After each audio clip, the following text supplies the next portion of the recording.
Chalk and slate. मैं अभिषेक और मैं लेके आया हूँ आज सर्कल्स का second exercise 17B from Selina concise mathematics class 10 ICSE. जैसा कि मैं कहता हूँ कि आप कोई भी बुक का इस्तेमाल कर सकते हो, कॉन्सेप्ट्स आर ऑल सेम। मैंने फर्स्ट वाले एक्सरसाइज में फर्स्ट वाले वीडियो में सर्कल्स के हर एक थ्योरम को एक्सप्लेन किया था और 17A के ईच एंड एवरी सम को डिस्कस किया है।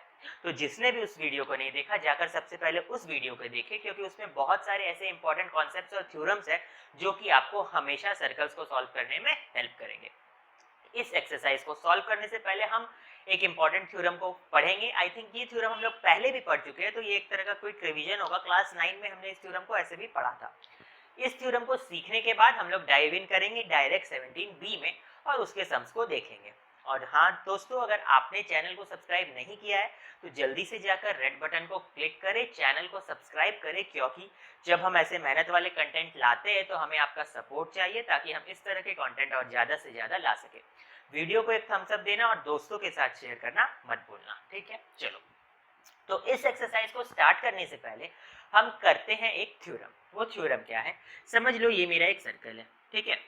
अब सर्कल में ये यहाँ पे एक कॉर्ड है, समझ लो AB, और एक दूसरा कॉर्ड है, समझ लो CD, और ये कॉर्ड AB और CD इक्वल इन लेंथ है। मीन्स समझ लो AB 5 सेंटीमीटर है तो CD भी 5 ही सेंटीमीटर है।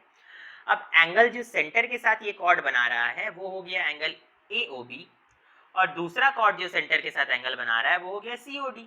तो AOB और COD इक्वल होगा। क्यों इक्वल होगा? क्योंकि कॉर्ड्स इक्वल इन लेंथ है, तो जो एंगल सस्टेन करते हैं वो भी इक्वल होता है। तो एंगल जो सेंटर में सस्टेन करते हैं सिर्फ वो ही इक्वल नहीं होता, एंगल जो सरकमफ्रेंस में सस्टेन करेंगे वो भी इक्वल होगा। कैसे? क्योंकि समझ लो ये मेरा कॉर्ड था AB, उसने सेंटर में सस्टेन किया AOB, तो ये सरकमफ्रेंस में कितना सस्टेन करेगा? उसका हाफ करेगा। सपोज करते हैं कि सेंटर में उसने 60 डिग्री सस्टेन किया तो सरकमफ्रेंस में सस्टेन करेगा 30 डिग्री। उसी तरह से ये कॉर्ड CD, इसने भी सेंटर में 60 ही सस्टेन किया तो ये भी सरकमफ्रेंस में हाफ ही करेगा। जैसे हमने पढ़ा है सरकमफ्रेंस में हमेशा सेंटर का हाफ होता है, तो वो हो गया 30 डिग्री। तो यानी हम लोग ये भी बोल सकते हैं कि समझ लो ये M था और ये N था, तो angle AMB equals to angle CND। तो साफ साफ अगर एकदम सिंपल वर्ड्स में बोला जाए तो अगर कॉर्ड्स इक्वल होगा, कॉर्ड्स आर इक्वल, तो angle subtended by them is also equal. यानी कि अगर दो कॉर्ड्स इक्वल है तो दोनों जो एंगल सेंटर में सस्टेन करे वो भी इक्वल होगा और सरकमफ्रेंस में जो एंगल सस्टेन करे वो भी इक्वल होगा।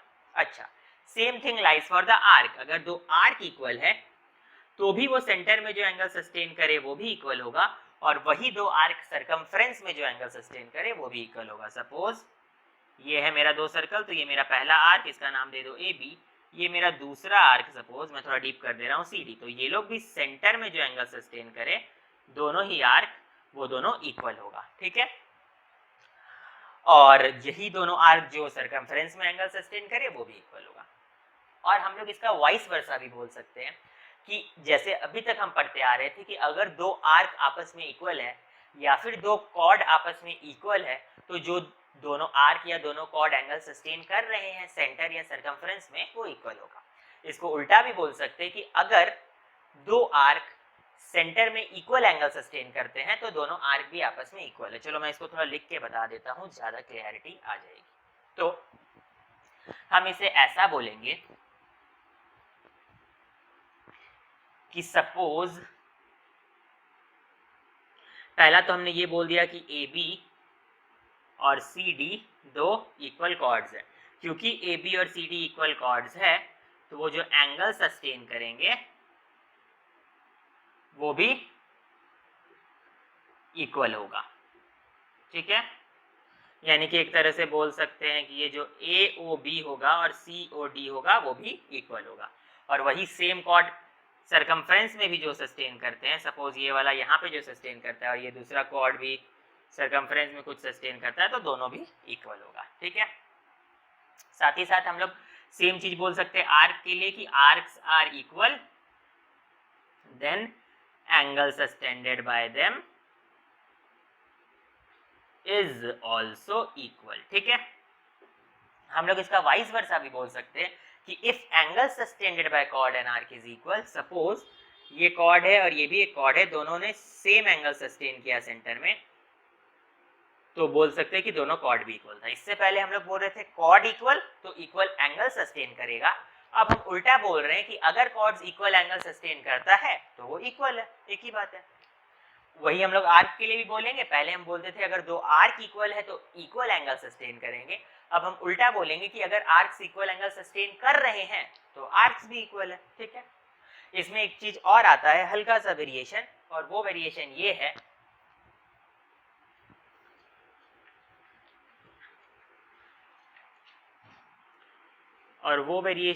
है कि अगर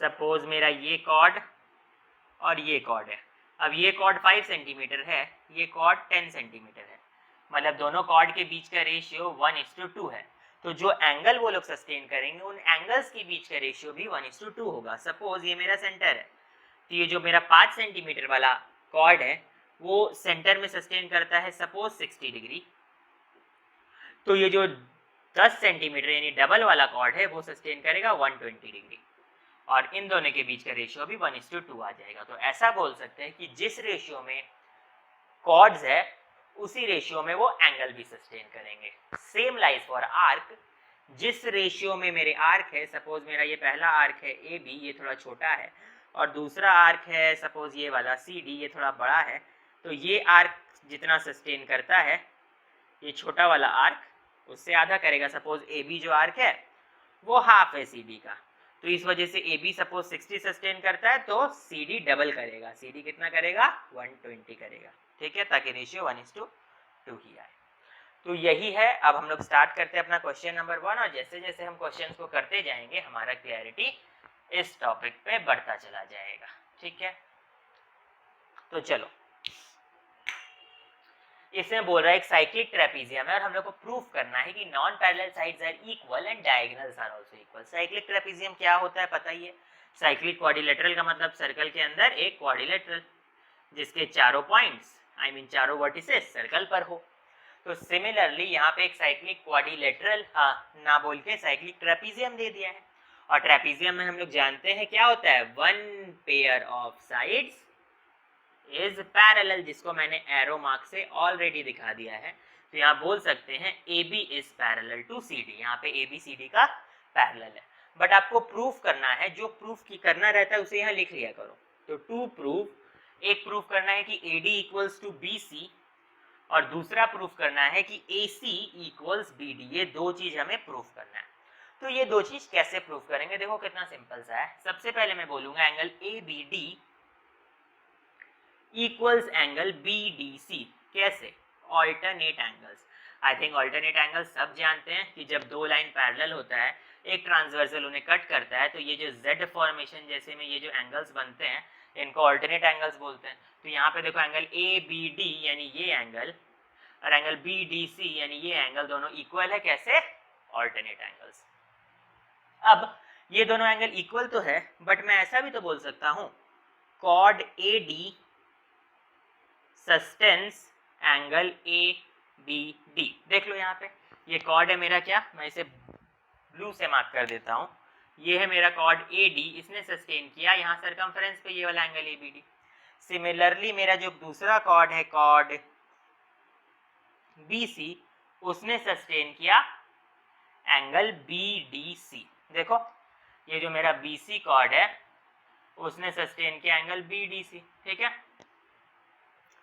तो अब यहाँ पे हम अपना थ्योरम लगाएंगे कि हमारा एक कॉर्ड सस्टेन करता है ए बी डी को, दूसरा कॉर्ड सस्टेन करता है बी डी सी को, और ए बी डी और बी डी सी आपस में इक्वल है। तो याद है हमने पढ़ा था कि अगर दो कॉर्ड्स इक्वल है तो इक्वल एंगल सस्टेन करते हैं, और उसी का वाइस वर्सा अगर दो एंगल्स इक्वल है तो उनको सस्टेन करने वाले कॉर्ड्स भी इक्वल है। तो यहाँ पे वही होगा, एज एंगल्स आर इक्वल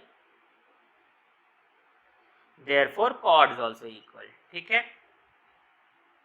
यानी बोल सकते हैं AD इक्वल्स BC। देखो पहला चीज तो प्रूव हो ही गया, पहला चीज प्रूव करने बोला था कि the non parallel sides are equal, तो नॉन पैरेलल साइड AD और BC इक्वल है, ये चीज हमने प्रूफ कर दिया, फर्स्ट थिंग हमने प्रूफ कर दिया।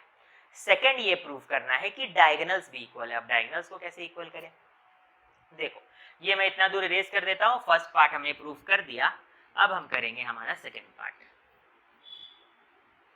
देखो, तो सेकेंड पार्ट को हम लोग कुछ ऐसे करेंगे। हमें प्रूफ क्या करना है, AC इक्वल्स BD। क्या प्रूफ करना है, AC इक्वल्स BD।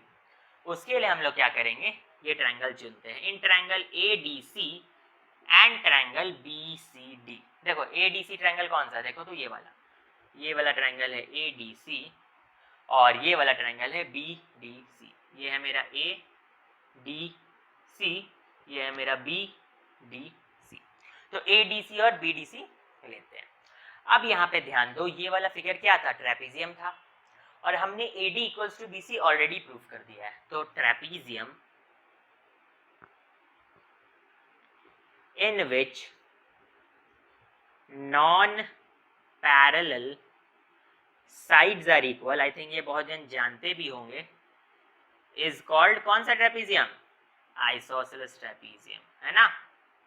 ऐसा ट्रेपेजियम जिसका नॉन पैरेलल साइड्स इक्वल है उसे आइसोसेलेस ट्रेपेजियम बोलते हैं। यहाँ नॉन पैरेलल साइड कौन है, AD और BC। क्योंकि AD और BC इक्वल है तो इस ट्रेपेजियम को आइसोसेलेस ट्रेपेजियम बोलेंगे।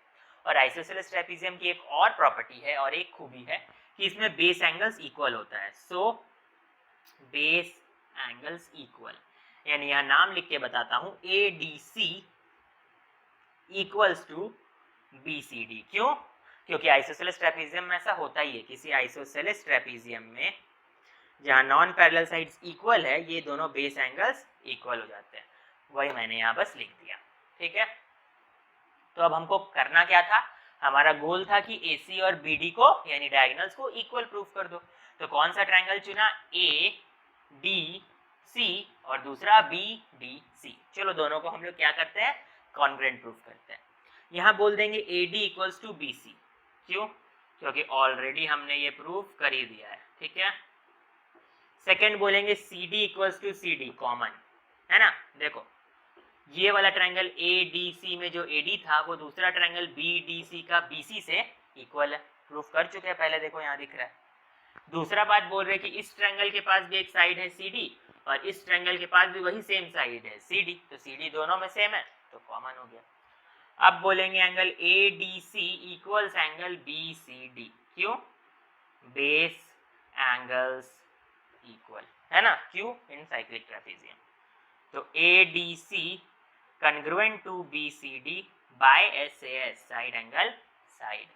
अब डायरेक्ट बोल दो AC इक्वल्स टू BD बाय CPCTC।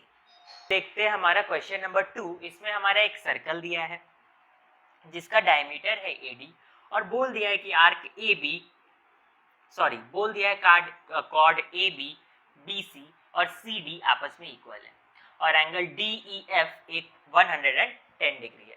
तो हम लोग को फाइंड करना है आपका AEF यानी ये एंगल, देखो ऐसे करके अगर हम यहाँ ऐड कर दें तो ये AEF इतना सा निकालना है और नेक्स्ट पूछा है FAB यानी ये वाला एंगल। तो इसे कैसे करेंगे, तो सबसे पहले देखो AD इज द डायमीटर, बोल दिया AD डायमीटर है, ठीक है।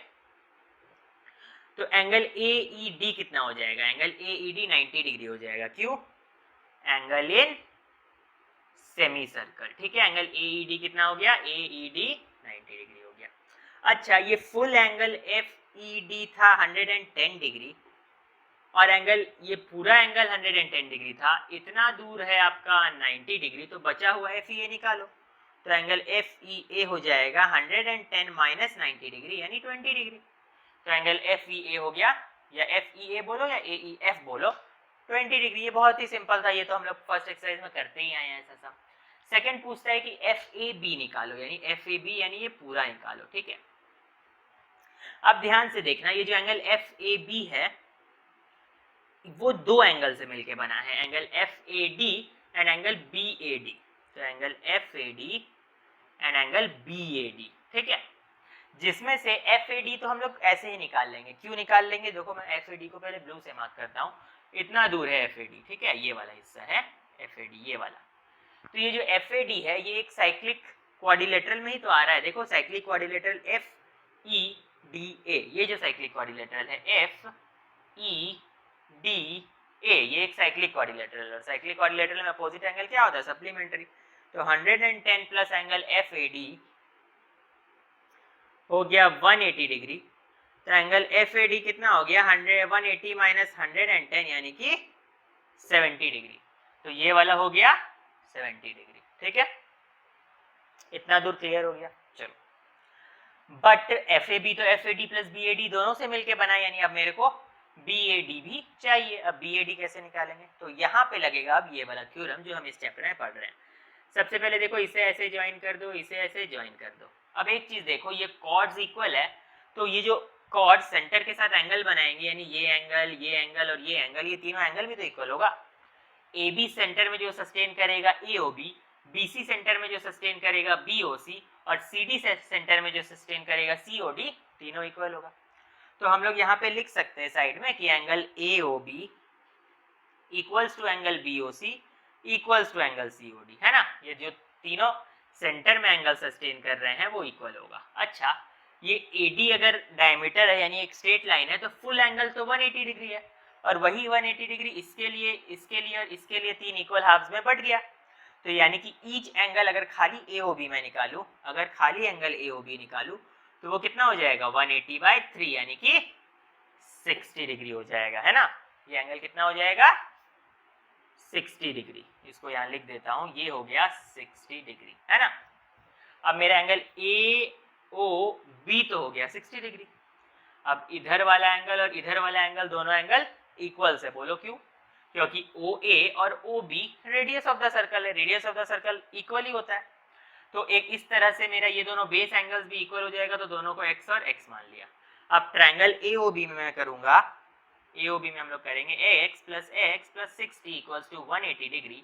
वहां से 2x आया, 60 माइनस 180 120 डिग्री, तो x आ गया 120/2 यानी कि 60 डिग्री, यानी ये मेरा 60 डिग्री आ गया। ठीक है, तो FAB दो एंगल से मिलके बना था, FAD प्लस BAD। तो FAD और BAD में FAD तो पहले ही 70 निकाल चुके हैं, BAD अभी 60 निकाल लिया, तो 70 प्लस 60 यानी 130 हो जाएगा। मैंने लिख इधर उधर दिया है सब कुछ, बट मेन आप लोग कॉन्सेप्ट समझो, ये सम तो आप लोग खुद भी कर लो। ठीक है, क्वेश्चन नंबर 2 में क्या बोला है कि किसी सर्कल के अंदर एक साइक्लिक क्वाड्रिलेटरल है, और जो साइक्लिक क्वाड्रिलेटरल है उसका दो साइड पैरेलल है। तो ऐसा क्वाड्रिलेटरल जिसका कोई दो साइड पैरेलल हो, ये दोनों जैसे पैरेलल है, तो वो एक तरह का ट्रेपीजियम ही है। तो इसीलिए ये एक तरह से मेरा एक ऐसा ट्रेपीजियम है जिसमें एक पेयर ऑफ साइड यानी दो साइड पैरेलल है। अब हम लोग को प्रूव करना है कि ये जो दोनों नॉन पैरेलल साइड है वो इक्वल है और डायगोनल्स भी इक्वल है। तो ये बिल्कुल क्वेश्चन नंबर 1 ही है, बस इसको थोड़े डिफरेंट वे में लिख दिया। तो ये आई थिंक आप लोग सब कर लोगे, क्योंकि क्वेश्चन नंबर 1 हमने अच्छे से समझ लिया था। देखो, अब हम करेंगे हमारा क्वेश्चन नंबर 4, जिसमें क्या बोला है कि गिवन फिगर में एक हमारा सर्कल है और TSRQP एक पेंटागन है, 5 साइडेड फिगर है, जिसमें कि PQ, QR और RS आपस में इक्वल है। सबसे पहले फाइंड करने बोला है POS। POS देखो यहाँ पे आ रहा है, ये वाला POS, तो ये तो ऐसे ही निकल जाएगा। कैसे निकलेगा? तो अगर हम लोग आर्क लेते हैं, ठीक है, इस आर्क का कुछ भी नाम दे दो, आर्क PQRS, ये पूरा आर्क मैंने लिया, ये पूरा आर्क, ये जो मैं फिर से जिसके ऊपर लाइनिंग कर रहा हूँ PQRS, इसके लिए देखो एंगल एट सेंटर है POS और एंगल एट सर्कमफ्रेंस है PTS। तो एंगल PTS का डबल ही तो होगा एंगल POS। ये तो हम लोग फर्स्ट एक्सरसाइज से पढ़ते आ रहे हैं, जिसने भी वो वीडियो नहीं देखा जाकर देखो। तो ये हो जाएगा 2 × 75 डिग्री, यानी एंगल POS तो ऐसे ही निकल गया, एंगल POS होगा 150 डिग्री। POS finished. नेक्स्ट हम लोग से पूछा है QOR। देखो QOR कौन सा है? QOR ये वाला देखो, ये Q है, यहाँ पे Q है, यहाँ पे R है, तो निकालना है QOR। तो QOR हम लोग कैसे निकालेंगे? देखो यहाँ पे टोटल POS एंगल कितना बना? 150 सॉरी, ये टोटल POS कितना बना? 150, है ना।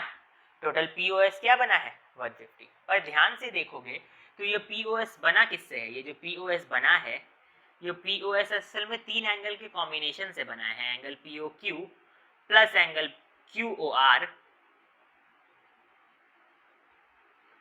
Plus angle ROS। ठीक है, किससे किससे मिलके बना है? POS यानी ये वाला, QOR यानी ये वाला। मैं फिर से एक बार रिपीट कर देता हूँ, ये जो POS है वो कैसे बना है? तो POQ पहला एंगल, दूसरा QOR और तीसरा एंगल ROS, ठीक है। और ये जो POQ है, QOR है और ROS है, उसे सस्टेन किसने किया है? कॉर्ड PQ, QR और RS ने, और जो तीनों कॉर्ड इक्वल है। तो हम लोग ऐसे लिखेंगे as chords PQ, QR and RS are equal, so angle sustained by them is also equal। तो एक तरह से ये तीनों ही एंगल आपस में इक्वल है, ये वाला और ये वाला, और POS का वैल्यू 150 है, तो ये तीनों इक्वल एंगल को मैंने x मान लिया, इक्वल्स टू 150 कर दिया। तो 150 इक्वल्स टू 3xy, यानी ईच x का वैल्यू आया 150/3 यानी कि 50, यानी मेरा ये वाला भी 50 हो गया, ये भी 50 हो गया और ये भी 50 हो गया। तो इन तीनों में ही तीनों ही 50 है, तो QOR उसमें से एक एंगल है, तो ये भी 50 डिग्री हो गया, ठीक है। अब थर्ड बचता है PQR। PQR कौन सा है देखो तो जरा, PQR ये वाला एंगल है ना, PQR।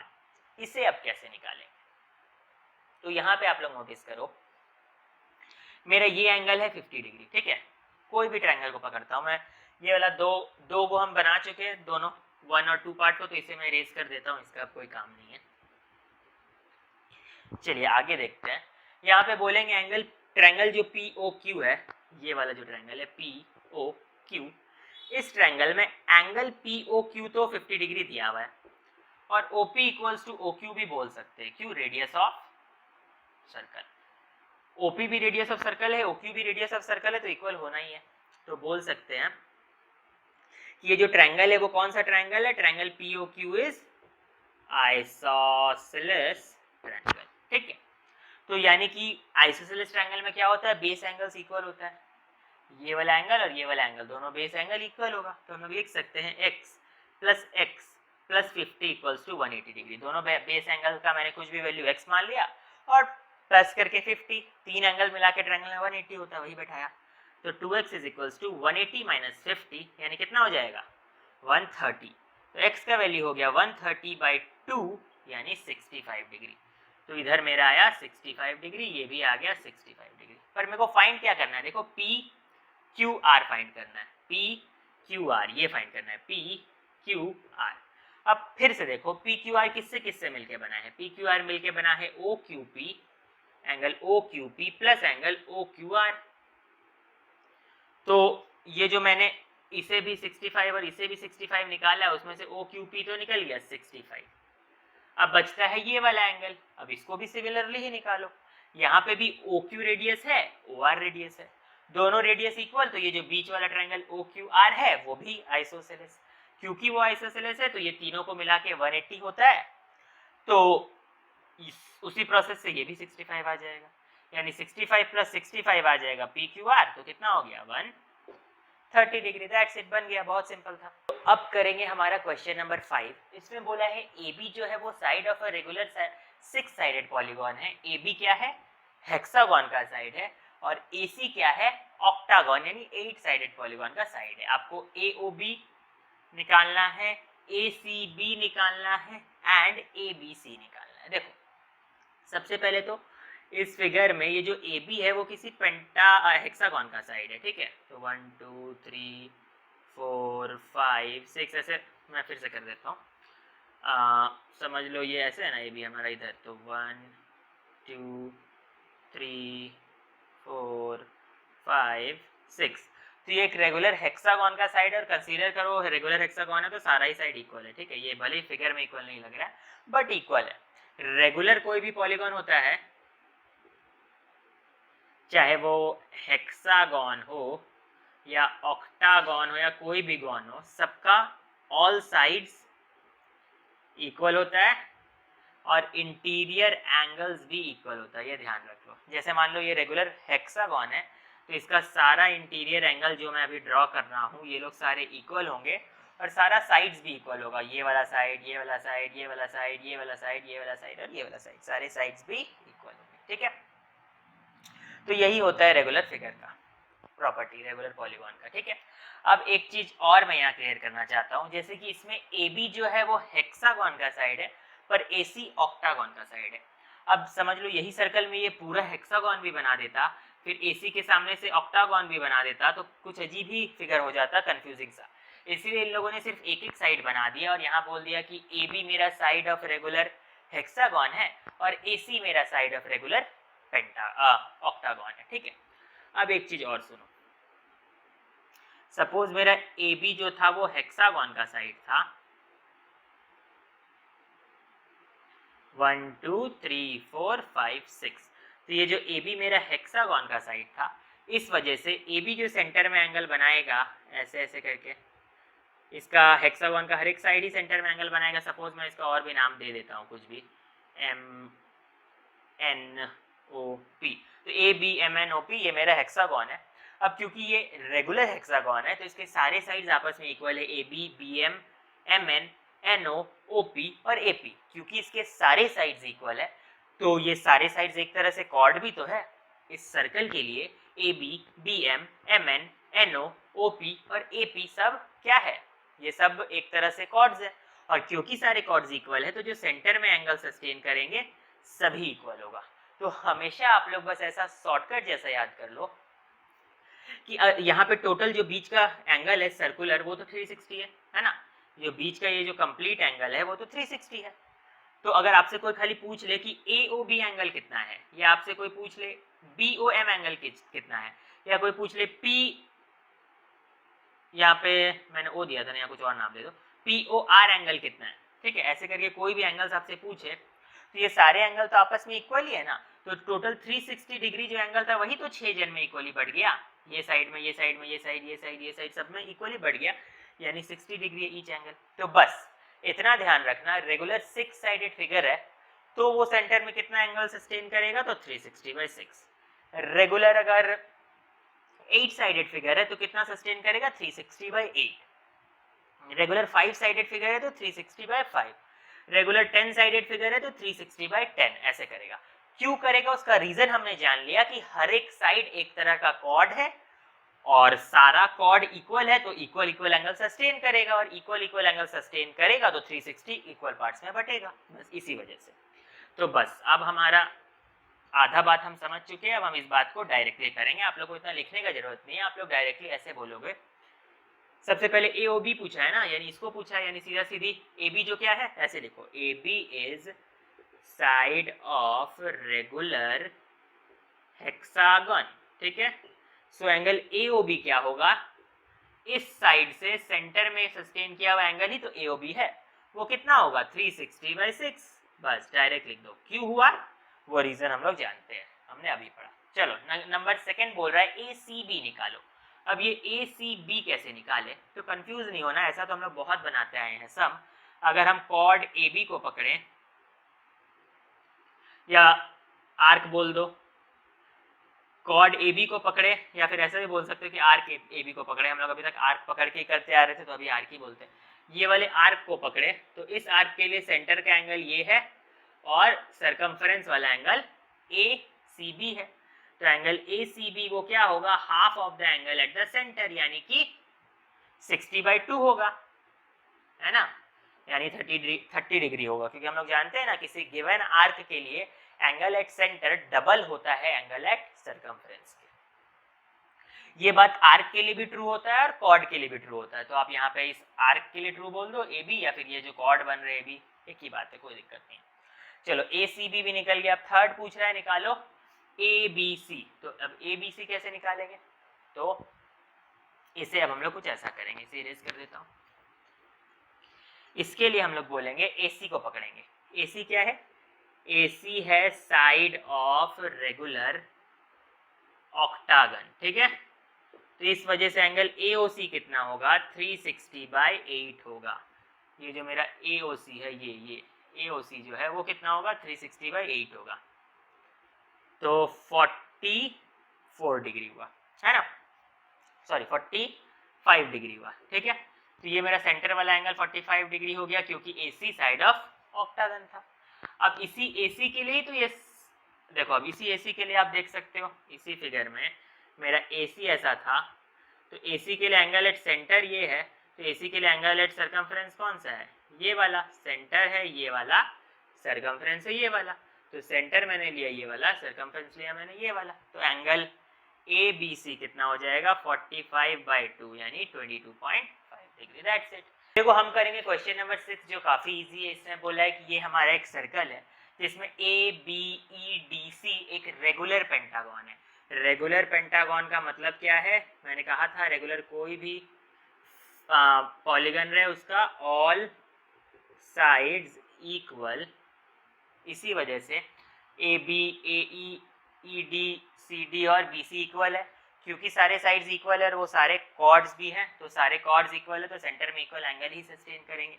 तो क्यों ना डायरेक्टली यहाँ लिख ही लेते हैं angle A O E equals to angle A O B equals to angle B O C equals to angle C O D equals to angle E O D. ये सारे एंगल इक्वल है। ये अगर हम लोग इसे ऐसे मिला दें यहाँ पे तो ये भी सब इक्वल है और सारे होंगे कितना, टोटल बीच का कंप्लीट एंगल 360 होता है, तो 360/5 यानी 72 डिग्री।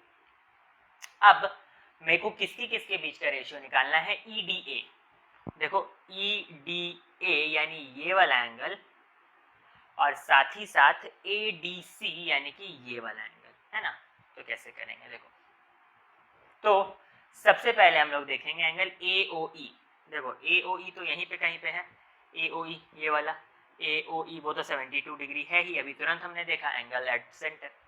अब इसी आर्क ए बी के लिए देखो, इसी आर्क ए बी के लिए एंगल एट सेंटर है 72 डिग्री, तो एंगल एट सरकमफ्रेंस हो जाएगा जो कि ए डी ई है। ए डी ई बोल दो या ई डी ए बोल दो, एक ही बात है। वो कितना हो जाएगा 72/2 यानी 36 डिग्री। ये एंगल एट सेंटर है 72 डिग्री, एंगल एट सेंटर है 72 डिग्री, तो एंगल एट सरकमफ्रेंस हो जाएगा 72/2 यानी 36 डिग्री। तो ई डी ए तो निकल गया। अब क्या करते हैं, अब हमको चाहिए ए डी सी। अच्छा ए डी सी चाहिए यानी ये एंगल चाहिए, ए डी सी पूरा है, ठीक है, ये है ए डी सी, तो ए डी सी ये चाहिए, ए डी सी, ठीक है। तो अब ए डी सी हम लोग कैसे निकालेंगे, तो ए डी सी देखो तो किस आर्क पे आ रहा है, अगर हम आर्क पे ध्यान दें तो मैं दूसरा कलर से मार्क कर देता हूँ, ये है मेरा पूरा आर्क ए बी सी, ये पूरा जो मैंने ब्लू किया इतना दूर बड़ा जो मेरा आर्क है, इस आर्क के लिए एंगल एट सरकमफ्रेंस यानी ये पड़ रहा है मेरा ए डी सी, है ना। देखो मैंने ब्लू से मार्क भी कर दिया, ये है मेरा A D C angle at circumference. कौन से आर्क के लिए, आर्क ए बी सी के लिए। तो हम लोग यहाँ लिख सकते हैं कि for arc A B C angle at circumference is angle A D C, ठीक है। ए डी सी है एंगल एट सरकमफरेंस। तो एंगल एट सरकमफरेंस निकालना है तो करे क्या, उसका वैल्यू तो दिया नहीं है, तो एंगल एट सेंटर लेकिन हम लोग निकाल सकते हैं। देखो ये जो आर्क ए बी सी है उसके लिए एंगल एट सेंटर क्या है, फिर से वही देखो, and angle at centre is, angle at centre कितना है इस आर्क के लिए, तो एंगल एट सेंटर है मेरा एंगल ए ओ सी। और ये ए ओ सी कैसे बना है, ए ओ सी असल में ए ओ बी और बी ओ सी को मिलकर बना है। तो ए ओ बी और ए ओ सी कितना है, देखो ए ओ बी बोलो और ए ओ बी बोलो और बी ओ सी बोलो, ए ओ बी बोलो और बी ओ सी बोलो, दोनों ही 72 है। तो ए ओ सी मेरा बना है बी ओ सी प्लस ए ओ बी से, यानी 72 + 72 यानी 144 डिग्री, 144 डिग्री से बना है। तो एंगल एट सेंटर 144 डिग्री है, तो एंगल एट सरकमफ्रेंस हो जाएगा यानी एंगल ए डी सी हो जाएगा 144/2 यानी 72 डिग्री, ठीक है। अब रेशियो पूछा था ए डी सी यानी ये वाला एंगल और ई डी ए यानी कि ई डी ए ये वाला एंगल, तो दोनों के बीच का रेशियो क्या हो गया आपका 36:72 के बीच का रेशियो यानी 1:2। दैट्स इट, इतना सिंपल था question number 6। Now in question number 7 इसमें क्या बोल रहा है, in the given figure A B B C और सी डी, ये वाला जो फिगर है इसमें ए बी बी सी और सी डी तीनों ही साइड्स इक्वल है, angle A B C 132 degree दे दिया है। ये जो ए बी है बी सी है और सी डी एक तरह का कॉर्ड ही है और तीनों कॉर्ड्स इक्वल है, ठीक है, इक्वल कॉर्ड्स है, लिख दो यहाँ पे। और आगे आपको यहाँ पे angle A B C 132 degree दे दिया। अब आपसे पूछा है ए ई बी, यानी ये एंगल पूछा है। सेकंड पूछा है ए ई डी, यानी ये पूरा एंगल पूछा है। और थर्ड पूछा है सी ओ डी, यानी कि ये एंगल पूछा है। ठीक है, बहुत सिंपल सा क्वेश्चन है। सबसे पहले यहाँ पे देखो ए ई सी बी है ना, ए ई सी बी वो क्या है, इज अ साइक्लिक क्वाड्रिलेटरल, है कि नहीं। यहाँ देखो ए ई सी बी एक साइक्लिक क्वाड्रिलेटरल है, चारों साइड सर्कल के किनारे को छू रहा है, तो एक साइक्लिक क्वाड्रिलेटरल है। इस वजह से अगर मैं बोलूं angle A E C plus angle A B C तो कितना होगा 180 डिग्री। ठीक है, opposite side in cyclic quadrilateral क्या होता है, इक्वल्स टू 180। अपोजिट साइड बोल रहा हूँ, sorry, opposite angles in cyclic quadrilateral मिला के कितना होता है 180 डिग्री। फर्स्ट एक्सरसाइज में पढ़ा है।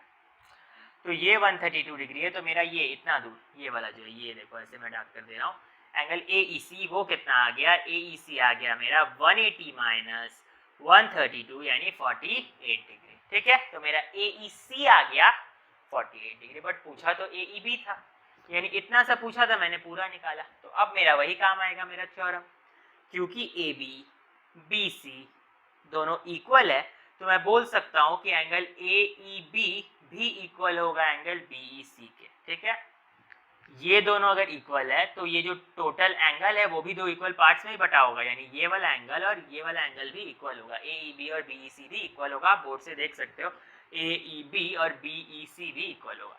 तो टोटल मेरा ए ई सी है, जो टोटल ए ई सी है वो 48 है, पर ये मिला हुआ है दो इक्वल पार्ट से, ए ई बी यानी कि ए ई बी और बी ई सी से, तो इसीलिए वो दोनों क्या हो जाएगा 48/2, दोनों ही 48/2 यानी 24 डिग्री हो जाएगा। तो ए ई बी 24 डिग्री हो गया। ठीक है, तो ये पार्ट को थोड़ा इरेज कर देता हूँ।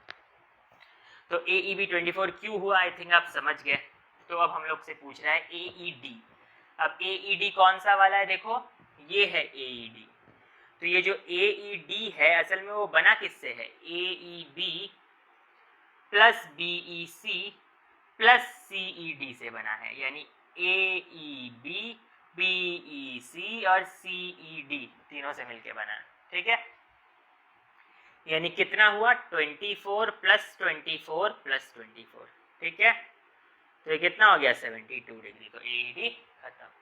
अब बचता है सी ओ डी। ये सी ओ डी कैसे निकाले भाई, सी ओ डी कैसे निकाले, तो कुछ नहीं, ये वाला जो कॉर्ड है उसी के लिए तो किनारा वाला एंगल सी ओ डी है, ये वाला है।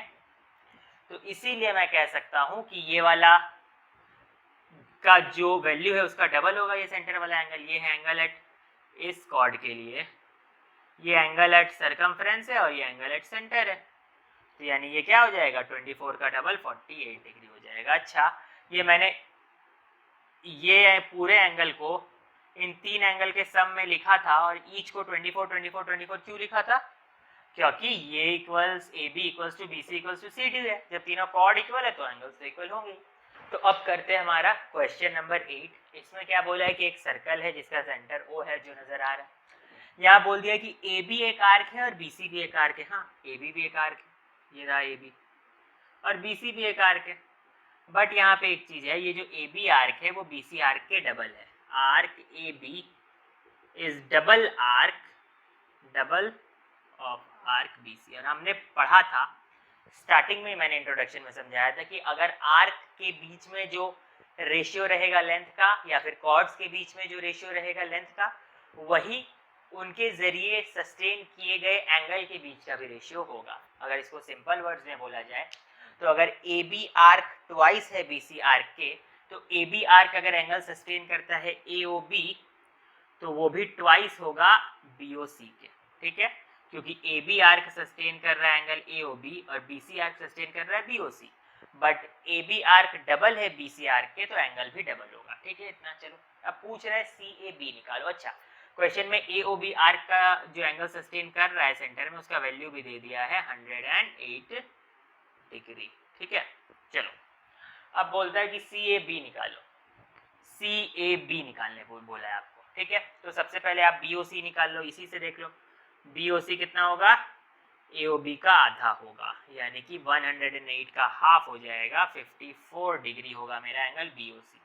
तो BOC कितना है, ये जो BOC ये है 54 डिग्री। चलो BOC आ गया है ना। अब पूछा है CAB, तो ये तो ऐसे ही बन गया।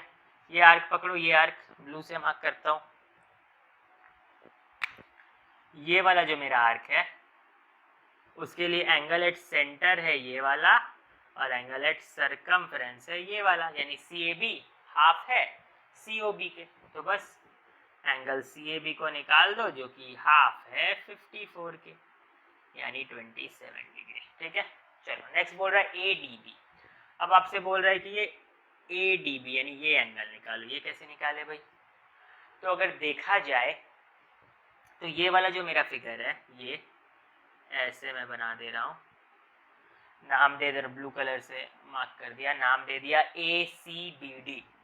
तो ACBD ये क्या है, एक साइक्लिक क्वाड्रिलेटरल है ना। और इस साइक्लिक क्वाड्रिलेटरल में मुझे ये एंगल निकालना है, और ये एंगल अगर मुझे पता चल जाए तो बहुत बेटर होगा, क्योंकि इस एंगल और इस एंगल का सम 180 हो जाएगा, अपोजिट एंगल का सम 180 होता है। तो ये एंगल पता चल जाए तो ये एंगल इजीली निकल जाएगा, और वो एंगल को हम लोग पता कर सकते हैं। कैसे कर सकते हैं?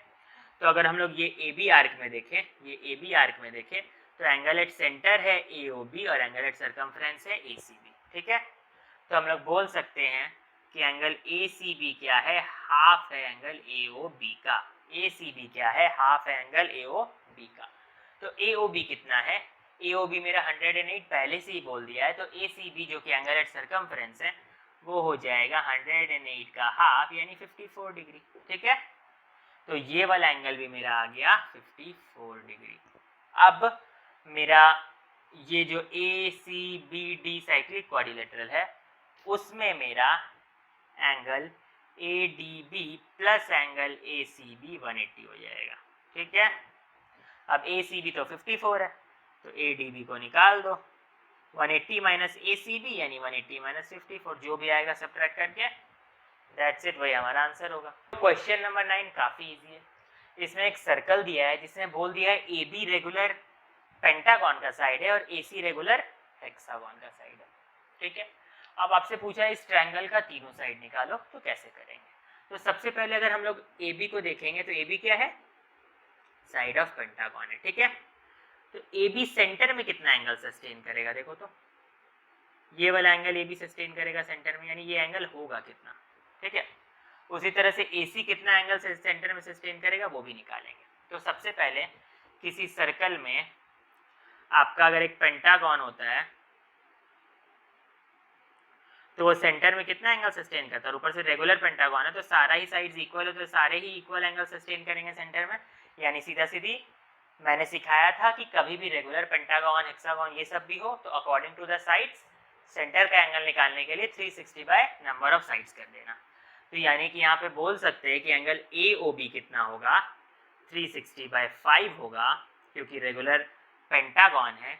और सिमिलरली AC क्योंकि साइड ऑफ रेगुलर हेक्सागन है, ये भी आपका रेगुलर ही है। ठीक है, रेगुलर हेक्सागन है, तो एंगल AOC क्या हो जाएगा, 360 बाय 6 हो जाएगा, यानी 60 डिग्री हो जाएगा। तो इधर वाला एंगल हो गया 72 डिग्री और इधर वाला एंगल हो गया 60 डिग्री। अच्छा, तो अब इन एंगल का ट्रायंगल के एंगल से क्या लेना देना? तो अगर मैं इसे आर्क पकड़ता हूँ, ये वाला जो मेरा आर्क है, इसके लिए देखो एंगल एट सेंटर है ये वाला, तो एंगल एट सरकमफ्रेंस होगा ये किनारा वाला। यानी हम लोग अगर AOB को देखते हैं, यानी इसको देखते हैं पेंटागन के लिए, तो एंगल ACB ही उसका एंगल एट सरकमफ्रेंस है ना। एंगल एट सेंटर है ये और एंगल एट सरकमफ्रेंस है ये। देखो ऐसे करके फिगर में यहाँ पे ऐसे करके ट्रायंगल गया है, तो और ये है AB, तो एंगल एट सेंटर मेरा ऐसे जा रहा है और एंगल एट सरकमफ्रेंस यहाँ किनारे पे जा रहा है। ठीक है,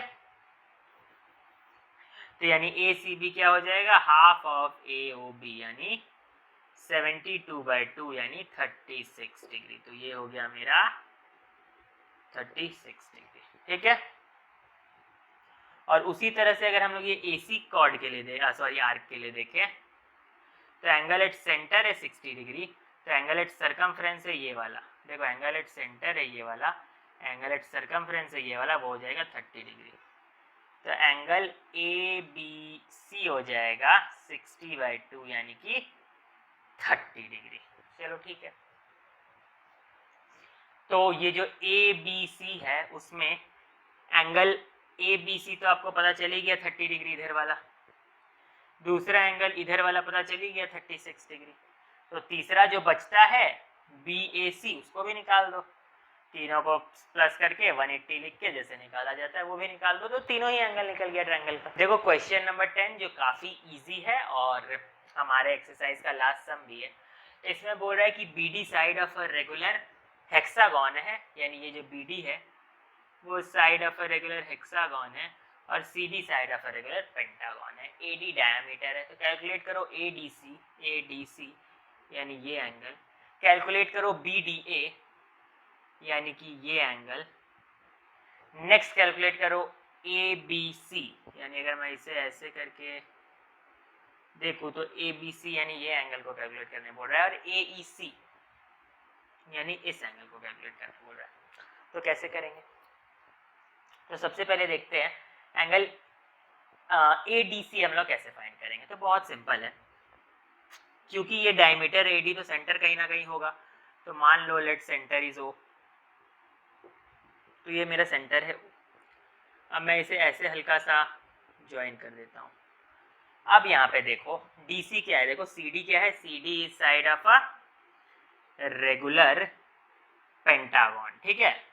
तो pentagon angle at the centre कितना सस्टेन करेगा, तो एंगल COD होगा 360/5 यानी 72 डिग्री।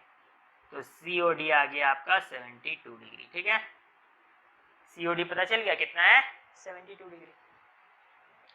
तो COD आपको पता है, और आप देख सकते हैं यहाँ OC इक्वल्स टू OD है, रेडियस है ना, OC और OD इक्वल है, तो हम लोग बोल सकते हैं angle OCD equals angle ODC, दोनों ही एंगल इक्वल होगा, दोनों बेस एंगल्स यहाँ पे इक्वल होगा, है ना। तो दोनों को x मान लेते हैं, तो x प्लस 72 हो जाएगा 180, तो 2x हो जाएगा 180 माइनस 72 यानी कितना हो गया यहाँ पे आप देखो 108 डिग्री। तो x का वैल्यू हो गया 108/2 यानी 54 डिग्री। तो ये आ गया आपका 54 डिग्री। तो एंगल ODC बोलो या ADC बोलो, देखो ODC बोल दो या ADC बोल दो, बात एक ही है। ये मेरा आ गया 54 डिग्री, ठीक है। चलो फर्स्ट पार्ट खत्म। सेकंड पूछता है निकालो BDA, यानी इस एंगल को ही तो बोल रहा है, देखो ये BDA बोलो या BDO बोलो, सेम बिल्कुल सेम टू सेम वन जैसा ही काम करेंगे। यहाँ पे भी मैं थोड़ा इरेज कर देता हूँ ये वन वाले को, बिल्कुल सेम टू सेम करेंगे हम लोग। यहाँ पे हम लोग लिख देंगे BD is side of a pentagon, sorry hexagon, BD is side of regular hexagon. तो इस वजह से एंगल BOD होगा वो 360/6 होगा यानी 60 डिग्री होगा। ये आ गया मेरा 60 डिग्री। अब इन ट्रायंगल BOD बोल सकते हैं साइड OB और OD इक्वल है, ये दोनों साइड्स इक्वल है, दोनों साइड्स इक्वल है तो दोनों रेडियस हो गया। तो 60 प्लस x इक्वल्स टू 180, तो 2x इज इक्वल्स टू 120, तो x इक्वल्स टू 60। तो ये जो इतना अगर मैं ऐसे ऐड करूं और ब्लू से मार्क कर देता हूं, ये वाला हिस्सा मेरा 60 आया, ये वाला देखो, और इधर वाला हिस्सा 60 आया, ठीक है। तो मैं बोल सकता हूं BDA बोल दो या BDO बोल दो, एक ही बात है, वो है मेरा 60 डिग्री, ठीक है। चलो अब बचा मेरा ABC और AEC। देखो ABC निकालते हैं, अब क्या होगा ABC, तो ये जो ABC यानी ये हिस्सा को हमें निकालना है, ये हिस्सा ABC। अब इसे कैसे निकालेंगे, तो इसके लिए देखो मेरा ये है आर्क, ठीक है, थोड़ा डीप कर दे रहा हूँ, ये है मेरा आर्क। तो अगर मैं आर्क AEC को देखूं, आर्क AEC को देखूं, तो उसके लिए एंगल एट सेंटर कौन सा है मेरा, एंगल एट सेंटर है ये वाला मेरा आर्क AEC के लिए, ये है एंगल एट सेंटर, और उसी का आधा है बिल्कुल एंगल एट सर्कमफ्रेंस, यानी AEC जो है उसी वो क्या है, AEC का हाफ है। AEC एक तरह से डबल है ABC का। मेरा कहने का मतलब है कि ये AEC है, वो जो एंगल एट सेंटर बना रहा है AOC, इसे मैं फिर से लिख देता हूं कि for arc AEC angle at centre है AOC, जो कि डबल है ABC का, जो कि कोई नया बात नहीं, हम लोग अभी तक देखते आए हैं, एंगल एट सेंटर डबल होगा सर्कमफ्रेंस का।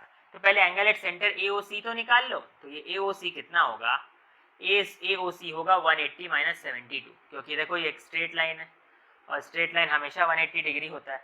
तो ये इतना सा हिस्सा 72, तो ये 180 माइनस 72 होगा, यानी कितना हो गया 108 डिग्री। तो AOC हो गया 108 डिग्री, तो ABC कितना हो जाएगा 108 डिग्री का आधा, 54 डिग्री, क्योंकि सेंटर का जो एंगल उसका हाफ होता है सर्कमफ्रेंस का एंगल। ठीक है, अब लास्ट बचता है AEC निकालना। तो अब देखो ये वाला फिगर देखो, जिसको मैं फिर से उसके ऊपर ही चला रहा हूं मार्कर। तो मेरा जो फिगर है AECB वो क्या है, एक साइक्लिक क्वाड्रिलेटरल है। ठीक है, तो अब AEC क्या होगा, तो ये जो मेरा AEC है वो ABC के साथ सम करके 180 होगा, जो होता है एक साइक्लिक क्वाड्रिलेटरल में, ABC प्लस AEC 180 डिग्री। तो ABC कितना है 54 डिग्री, AEC कितना है 180, मिला के दोनों को। तो AEC निकाल दो, 180 माइनस 54 जितना होगा वही आंसर, वो आप लोग खुद ही कर लोगे। तो यहीं पे खत्म होता है हमारा ये पूरा एक्सरसाइज। वीडियो को जल्दी से एक थम्स अप देना, ज़्यादा से ज़्यादा लोगों तक शेयर करना, ताकि ये कंटेंट हर लोग तक पहुंच पाए, जिन्हें भी ज़रूरत है सब तक पहुंचे, और हमारे मेहनत को थोड़ा अप्रिशिएशन दो। और साथ ही साथ सब्सक्राइब बटन को दबाओ और चैनल के साथ बने रहो, जाकर लिंक डिस्क्रिप्शन में देखो, और टेलीग्राम ग्रुप को ज्वाइन करो। और इस वीडियो को जिसने भी फर्स्ट पार्ट नहीं देखा उसे भी देखकर अपने कॉन्सेप्ट्स को क्लियर करो। Thank you, take care, bye.